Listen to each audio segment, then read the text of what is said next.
Hello दोस्तों, क्या हाल चाल। दोस्तों, आज के इस लेक्चर में हम बात करेंगे त्रिस्तरीय पंचायती राज व्यवस्था, यानी कि जो आपका तीसरा जो होता है स्तर जो होता है सरकार का, उसके बारे में बात करेंगे। यानी कि हम नगर पालिका के ऊपर बात करेंगे।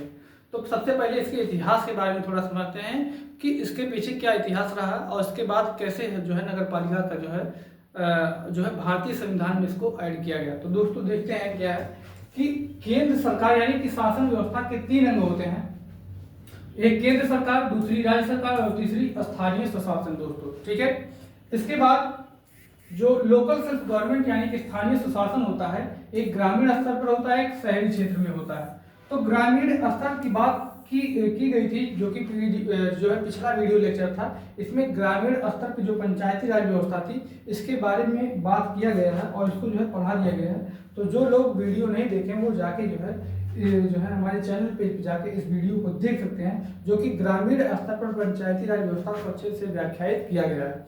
यहाँ पर इस वीडियो में हम बात करेंगे शहरी क्षेत्र में जो पंचायती राज व्यवस्था है वो किस प्रकार से लागू हुई और इसमें कैसे कैसे सदस्य बनाए जा सकते हैं, किस स्तर पर चुन के, उसके बारे में यहाँ बात किया गया है।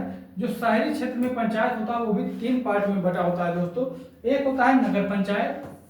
इसमें क्या होता है कि जब कोई क्षेत्र शहरी क्षेत्र बनना शुरू होता है, वो शुरुआती फेज में होता है, तो नगर पंचायत गठन किया जाता है। उसके बाद थोड़ा जब उसमें जनसंख्या और बढ़ जाती है, विकास और बढ़ जाता है, तो उसमें क्या होता है कि फिर नगर परिषद की स्थापना होती है। और उसके बाद जब बहुत बड़ा महानगर हो जाता है, बहुत बड़ी जनसंख्या हो जाती है, तो वहां पे नगर निगम, जो शहरी क्षेत्र के शासन स्थानीय शासन का जो तीसरा अंग है, जो कि सर्वोच्च है, वो नगर निगम माना जाता है। तो हम यहाँ पर जो इस वीडियो में शहरी क्षेत्र में जो है स्थानीय स्वशासन की बात की जाएगी। लेकिन सबसे पहले इसके जो हम लोग इतिहास के बारे में जाएंगे। इतिहास में जो पढ़ेंगे कि इतिहास में स्थानीय स्वशासन को सबसे पहले कब लागू किया गया था दोस्तों, तो इसके बारे में यहाँ हम जानेंगे। दोस्तों, स्थानीय स्वशासन व्यवस्था का मूल उद्देश्य विकास की प्रक्रिया में जन भागीदारी को सुनिश्चित करना तथा लोकतांत्रिक विकेंद्रीकरण को बढ़ावा देना है।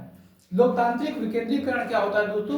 शक्तियों का बंटवारा। जब शक्तियों का बंटवारा होगा तो वो सरकार जो है निरंकुश नहीं होगी, अपने हिसाब से शासन नहीं कर पाएगी, चेक एंड बैलेंस का सिस्टम रहेगा। और जो शक्तियों का बंटवारा होने से क्या होगा कि अगर शक्तियों का बंटवारा स्थानीय स्तर पे हो रहा है, तो स्थानीय स्तर पर जो व्यक्ति होगा वो स्थानीय समस्याओं को अच्छे से समझ सकता है और अच्छे से उसको डील कर सकता है, सॉल्व कर सकता है। ठीक, तो इसीलिए शक्तियों का विकेंद्रीकरण बहुत जरूरी है। ठीक, तो स्थानीय शासन का जनक किसे कहा जाता है दोस्तों? लॉर्ड रिपन को कहा जाता है, जो कि यहाँ पे जो है 24 साल तक जो है भारत में गवर्नर जो है बन के रहे थे, गवर्नर जनरल। 1882 में जिला बोर्डों की स्थापना की गई थी, किसके द्वारा? लॉर्ड रिपन के द्वारा। इसीलिए इसको जो है स्थानीय स्वशासन का जनक कहा जाता है। इसके बाद यहाँ पर देखते हैं कि नगर निगम की स्थापना जो सर्वप्रथम हुआ था वो मद्रास में हुआ था। 1687 से 1688 के बीच में हुआ था। तो मद्रास में सबसे पहले नगर निगम की स्थापना की गई थी। तो ये एक इम्पॉर्टेंट फैक्ट है और इसको आप ध्यान में रखेंगे, क्योंकि ये हमेशा जो है एग्जाम्स में पूछता रहता है इसके बारे में। दोस्तों, 1687 में बोर्ड ऑफ डायरेक्टर्स मद्रास में नगर निगम बनाने की अनुमति दी गई थी दोस्तों। और 29 सितंबर 1688 को मद्रास में सर्वप्रथम नगर निगम की स्थापना की गई थी। तो 29 सितंबर 1688 को सबसे पहले मद्रास में नगर निगम की स्थापना की गई थी। इस चीज को आपको ध्यान में रखना। तारीख क्या है? 29 सितंबर 1688। नेक्स्ट स्टेप में बात करते हैं दोस्तों कि 1989 में जो राजीव गांधी जी द्वारा 65 कॉन्स्टिट्यूशनल अमेंडमेंट लाया गया था, वो क्या था? स्थानीय स्वशासन के बारे में था, जो कि लोकसभा से पास हो गया था, जबकि राज्यसभा से पास नहीं हो पाया था। इसके बाद क्या होगा कि 74th कॉन्स्टिट्यूशनल अमेंडमेंट लाया गया और जिसमें नगर पालिका को भी जो है भारतीय संविधान में जोड़ दिया गया 74वें संविधान संशोधन के द्वारा, जो कि पीवी नरसिम्हा राव सरकार के द्वारा ही लाया गया था। और इस जो है ये दिसंबर 92 में लोकसभा में पारित हुआ, राज्यसभा में पारित हुआ और 20 अप्रैल 1993 को राष्ट्रपति ने इस पे हस्ताक्षर कर दिए। और 1 जून 1993 से पूरे देश में ये लागू हो गया था दोस्तों। नगर पालिका का जो संशोधन हुआ था 74वां संविधान संशोधन, वो पूरे देश में लागू 1 जून 1993 को हो गया था। तो ये चीज आपको ध्यान में रखना है। तो 74वें संविधान संशोधन में ऐसा क्या इंपॉर्टेंट पॉइंट थे, इसके बारे में हम देख लेते हैं। तो 74वां संविधान संशोधन नगर पालिकाओं से संबंधित है और इसके द्वारा भाग 9A यानी 243P से 243ZG तक जो है अनुच्छेद जो है जोड़े गए थे संविधान में, ठीक है। और एक नई अनुसूची 12वीं अनुसूची का प्रावधान किया गया था। तो टोटल इन चीजों से जो है 2 चीजें आपको ध्यान रखना है इस पॉइंट से, जो कि एग्जाम के लिए कारगर है कि 74th कॉन्स्टिट्यूशनल अमेंडमेंट से 9A, ठीक है, 9A में जो है 243P से लेकर 243ZG तक के अनुच्छेद जो है उनको डाला गया और आपका एक अनुसूची 12वीं अनुसूची का प्रावधान किया गया 74th कॉन्स्टिट्यूशनल अमेंडमेंट से। स्थानीय शासन दोस्तों जैसे पता है कि ग्रामीण क्षेत्र को के लिए लाया गया था, वो 73rd कॉन्स्टिट्यूशनल अमेंडमेंट था और जो है इसके लिए अनुसूची 11 जोड़ी गई थी संविधान में, जिसमें 29 विषय थे। कितने विषय थे? 29 विषय थे। शहरी क्षेत्रों की बात की जाए तो शहरी क्षेत्रों के लिए स्थानीय सुशासन व्यवस्था को अपनाने के लिए 74th कॉन्स्टिट्यूशनल अमेंडमेंट किया गया था और अनुसूची 12वीं अनुसूची जोड़ी गई थी संविधान में दोस्तों, और जिसमें कितने विषय थे? 18 विषय थे टोटल। तो इसमें ग्रामीण जो आपका ग्रामीण क्षेत्र में पंचायती राज व्यवस्था थी, इसमें टोटल 29 विषय थे और ये शहरी क्षेत्र में जो पंचायती राज व्यवस्था यानी कि जो नगर पालिका था उसमें 18 विषय थे टोटल। तो ये चीज आप इंपॉर्टेंट फैक्ट है, इस चीज को आपको ध्यान में रखना है। यानी नगर पालिका के लिए टोटल कितने विषय हैं? 18। और इसके लिए कितने विषय हैं? इसके लिए आपके हैं 29 विषय हैं दोस्तों, इसको आपको ध्यान में रखना है। इसके बाद है नगर पालिकाओं की संरचना।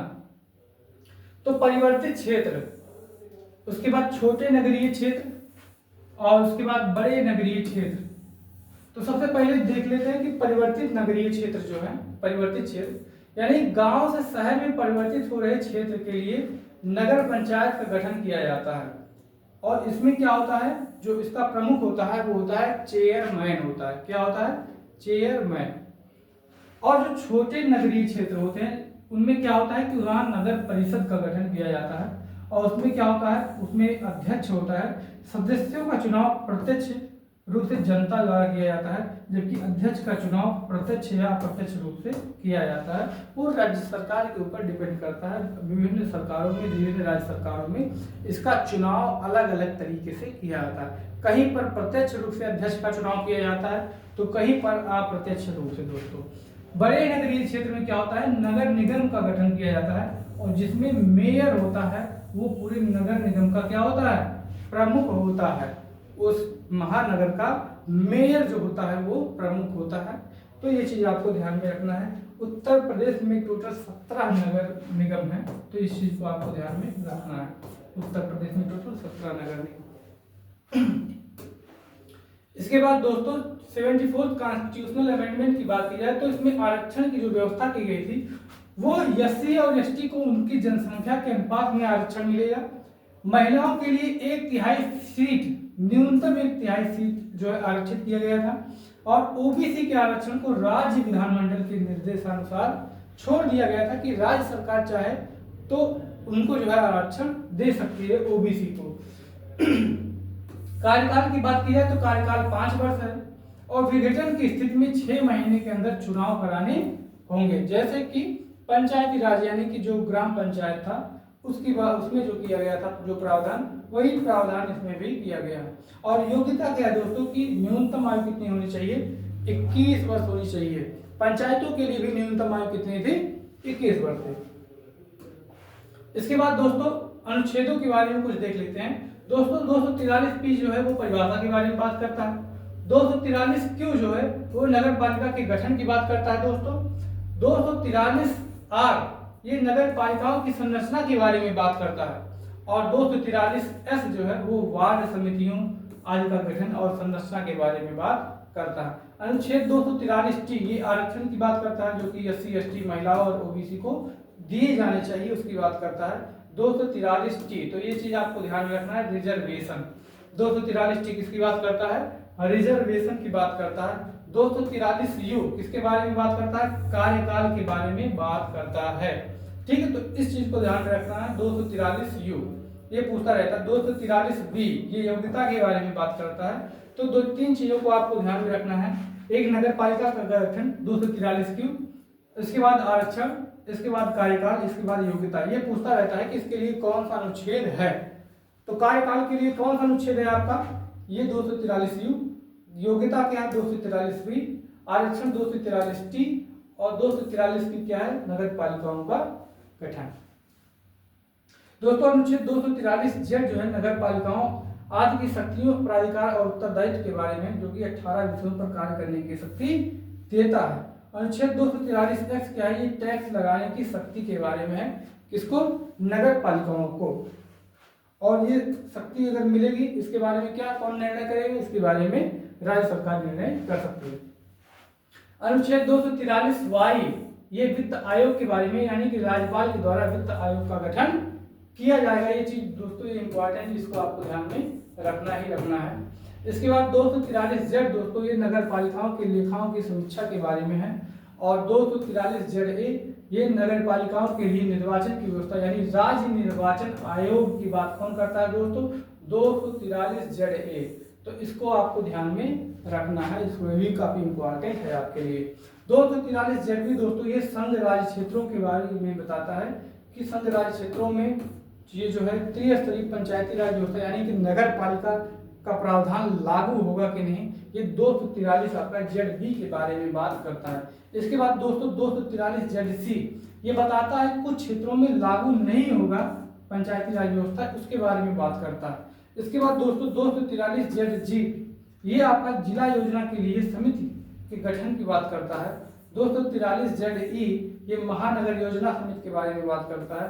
243 जेड एफ ये विद्यमान विधियों और नगर पालिकाओं के गठन का बना जो रहना, इसके बारे में बात करता है। और अनुच्छेद 243 जेड जी ये निर्वाचन संबंधी मामलों में न्यायालयों के हस्तक्षेप के वर्णन के बारे में बात करता है। दोस्तों इसको एक बार आप जो है स्क्रीनशॉट ले लेंगे और इसको जो है नोट कर लेंगे अपने कॉपी किताब में कि एक इंपॉर्टेंट अनुच्छेद क्या क्या है, उसको जो है आप अच्छे से ध्यान में रख लेंगे। सारे अनुच्छेद नहीं इंपॉर्टेंट हैं, कुछ ही अनुच्छेद है जैसे कि कार्यकाल, निर्वाचन, योग्यता, ये सब इंपॉर्टेंट है और इसको जो है आप ध्यान में रख लेंगे दोस्तों। तो नगर पालिकाओं के लिए बस इतना ही दोस्तों। यही वीडियो एक बार और जो है रिवाइज करके आप देख लेंगे और कुछ क्वेश्चन लगा लेंगे, कम से कम 100 से 150 क्वेश्चन जो आपके कम्पिटिटिव एग्जाम में या इस पे जो है इस टॉपिक पे बेस्ड बने हुए क्वेश्चन है, उसको ध्यान में रख के। ठीक है, तो दोस्तों यहीं पे अगर ये आपको वीडियो पसंद आया तो इसको लाइक करिए, दोस्तों के साथ शेयर करिए और जो है चैनल को सब्सक्राइब करिए दोस्तों। तो दोस्तों वीडियो देखने के लिए बहुत बहुत धन्यवाद।